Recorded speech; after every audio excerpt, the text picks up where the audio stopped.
చాలా ఛాలెంజింగ్ అనిపించిన సీన్ గాని పర్టిక్యులర్ ఏదన్నా ఉందా? అడిగేవా ఈ క్వశ్చన్? నాకు ఫస్ట్ డే నాకు డైరెక్టర్ అంటే చాలా కోపం వచ్చింది. డైరెక్టర్ని చంపేసేంత కోపం వచ్చింది.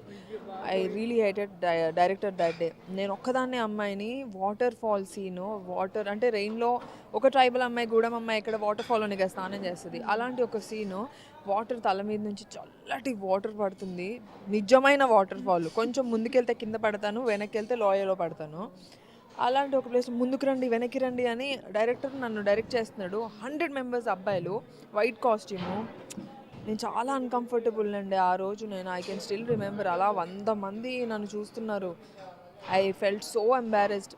ఒకతే అమ్మాయిని ఏంటి డైరెక్టర్‌కి ఊరికే ఒప్పుకోవచ్చు కదా! అయిపోయింది కదా! ఇంకెంతసేపు ఆయనకి అసలు ఇంకా మీరిక్కడ ఈ స్టోన్‌కి లీన్ అవ్వండి, అది చేయండి, ఇది చేయండి అంటే ఆ రోజు డైరెక్టర్‌ని చంపేయాలంత కోపం వచ్చింది. కానీ అవుట్‌పుట్ చూసిన తర్వాత I'm very happy. He is also very happy. So చెప్పారా మరి డైరెక్టర్‌కి మిమ్మల్ని నాకు చంపేయాలంత తర్వాత చెప్పా. యాక్చువల్లీ ఇంటర్వ్యూ అప్పుడు చెప్పా.